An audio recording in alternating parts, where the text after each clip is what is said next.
Hey everyone, in today's video I'm going to be showing you guys 10 tips and tricks on how to get better at cubecraft egg wars.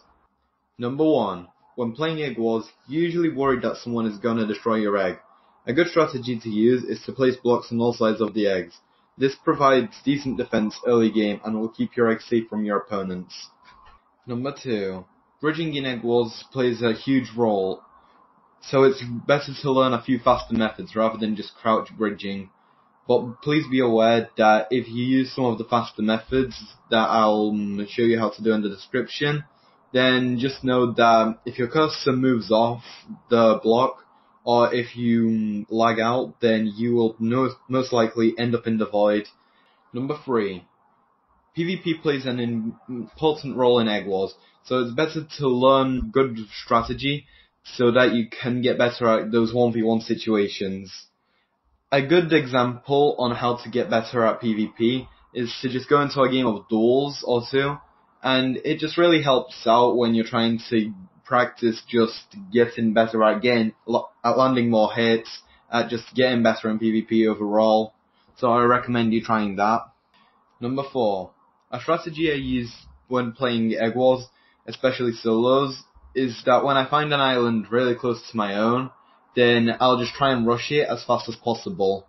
It's really important to try and eliminate as many eggs as possible, because that gives you a huge advantage throughout the whole game, because then you know that if those opponents die once, then it's over for them, and that just means that you and your teammates, depending on which mode you're playing, can just rush them really fast, and it's really a good thing to do, because you don't need to worry about people coming in and destroying your egg.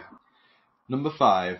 As many of you know, diamonds are probably one of the most important resources in egg wars, but you may not always want to have to go to mid and risk dying all the time. A good idea that you can try is to go to mid as fast as possible at the start of the game, and then just get 5 diamonds. Go back to home and upgrade your level 1 diamond generator. That gives you diamonds throughout the whole game, and you can grading it until you get it to level 3. And that helps out a lot for both you and your teammates. Number 6. At every start of an egg wars game, you want to get to mid as fast as possible, because there's a lot of really valuable resources there. But a trick you might not know is that if you only get between 10 to 59, depending on the map, you can buy blocks with the iron, and it will give you around 30 to 45 blocks if you're in overpowered, and 20 to 30 blocks if you're in normal, meaning that you have enough blocks to get to mid, and sometimes you even have some spare, which can save you a lot of time. Number 7. When you join an egg wars game, you're given a piece of paper, a nether star, and a piece of coal. But what you may not know is that the piece of paper actually can be a huge game changer, because when you left click, or right click, depending on what you play, then basically you get a menu that pops up, and you can just select your kit. There is Kit Miner, which gives you a wooden pickaxe. There is Kit Builder, which gives you 10 to 15 andesite, depending if it's normal or overpowered. And then you have Kit Baker. But please, and I mean please, don't choose Kit Baker. It's trash. It only gives you cake. It's not useful whatsoever. Cake is probably the worst food source. Please just don't choose cake. It's horrible. Number 8. In most of your matches, your main concern is most likely going to be food.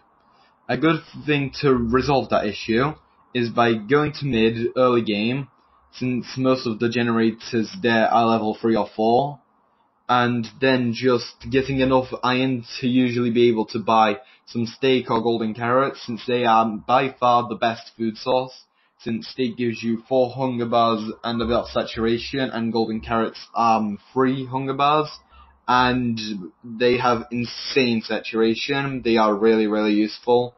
But please just don't buy cake. It's a huge waste, like I said earlier. It's just not worth it. Number 10. Usually when you find yourself late game, getting diamonds aren't really much of a problem. But what many people don't realize is that a bow and arrow can be your key to success. since some diamond armor, or iron, depending if it's overpowered or normal, they only give you the protection enchantment. They don't actually give projectile protection. So some of you might not know this, but basically the arrows with a power 3 or power 5 bow, then they can deal insane damage to those people, and sometimes you might even be able to knock them into the void with a punch bow. Well, that's all I have time for today. Hopefully you enjoyed. If you liked the video, consider leaving a like and maybe subscribing. You can always change your mind in the future. It's free. And also, if you subscribe, hit the notification bell to not miss out on any future uploads. But until then, I'll see you guys next time.